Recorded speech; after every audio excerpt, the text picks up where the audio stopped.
ताल को थो खपे इहो नंढे वॾे जो ऐलान वा। बॉर्डर ताल को थो खपे इहो नंढे वॾे जो ऐलान वा। हर कंहिंखे पंहिंजो शहर आ प्यारो बॉर्डर सिंध जी जान आ। हर कंहिंखे पंहिंजो शहर आ प्यारो बॉर्डर सिंध जी जान आ। बॉर्डर ताल को थो खपे इहो नंढे वॾे जो ऐलान वा। बॉर्डर ताल को थो खपे इहो नंढे वॾे जो ऐलान वा। हर कंहिंखे पंहिंजो शहर आ प्यारो बॉर्डर सिंध जी जान आ। हर कंहिंखे पंहिंजो शहर आ प्यारो बॉर्डर सिंध जी जान आ।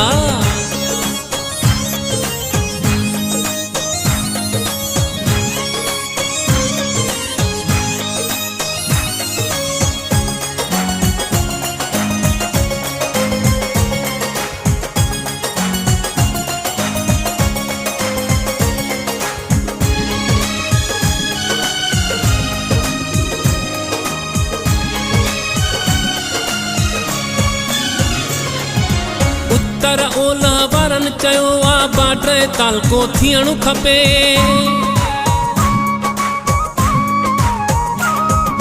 मुल्क जे दड़े जी सूंह आहे ही बॉर्डर ताल को थियणु खपे। हिन सां सब जो प्यार वा हिते जान भी कुर्बान वा। हिन सां सब जो प्यार वा हिते जान भी कुर्बान वा। हर कंहिंखे पंहिंजो शहर आ प्यारो बॉर्डर सिंध जी जान आ। हर कंहिंखे पंहिंजो शहर आ प्यारो बॉर्डर सिंध जी जान आ। बॉर्डर ताल को थो खपे इहो नंढे वॾे जो ऐलान वा। बॉर्डर ताल को थो खपे इहो नंढे वॾे जो ऐलान वा। हर कंहिंखे पंहिंजो शहर आ प्यारो बॉर्डर सिंध जी जान आ। हर कंहिंखे पंहिंजो शहर आ प्यारो बॉर्डर सिंध जी जान आ।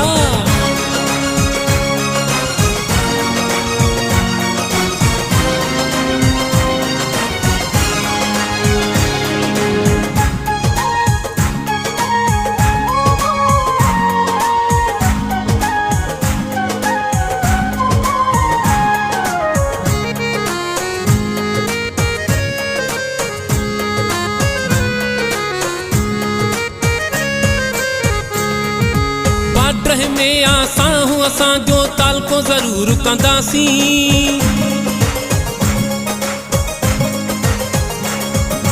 छा बि थिए हाणे ओ साईं चुप करे न वेहंदासीं। सभिनी वाइदो वा कयो ॼणो बॉर्डर खे हाणे मान वा। सभिनी वाइदो वा कयो ॼणो बॉर्डर खे हाणे मान वा। हर कंहिंखे पंहिंजो शहर आ प्यारो बॉर्डर सिंध जी जान आ। हर कंहिंखे पंहिंजो शहर आ प्यारो बॉर्डर सिंध जी जान आ। बॉर्डर ताल को थो खपे इहो नंढे वॾे जो ऐलान वा। बॉर्डर ताल को थो खपे इहो नंढे वॾे जो ऐलान वा। हर कंहिंखे पंहिंजो शहर आ प्यारो बॉर्डर सिंध जी जान आ। हर कंहिंखे पंहिंजो शहर आ प्यारो बॉर्डर सिंध जी जान आ।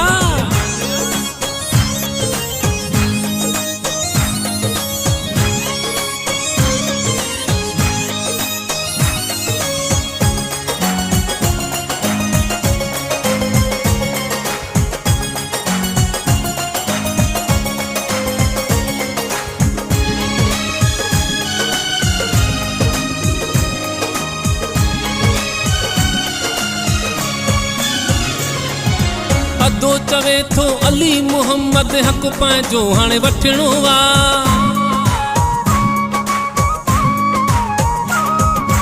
ज़ेब सारिया हलो हथ में हथ ॾेई हाणे सबुर न करिणो वा। बॉर्डर सालनि खां पोइ थियो वॾो नुक़सान वा। बॉर्डर सालनि खां पोइ थियो वॾो नुक़सान वा। हर कंहिंखे पंहिंजो शहर आ प्यारो बॉर्डर सिंध जी जान आ। हर कंहिंखे पंहिंजो शहर आ प्यारो बॉर्डर सिंध जी जान आ। बॉर्डर ताल को थो खपे इहो नंढे वॾे जो ऐलान वा। बॉर्डर ताल को थो खपे इहो नंढे वॾे जो ऐलान वा। हर कंहिंखे पंहिंजो शहर आ प्यारो बॉर्डर सिंध जी जान आ। हर कंहिंखे पंहिंजो शहर आ प्यारो बॉर्डर सिंध जी जान आ।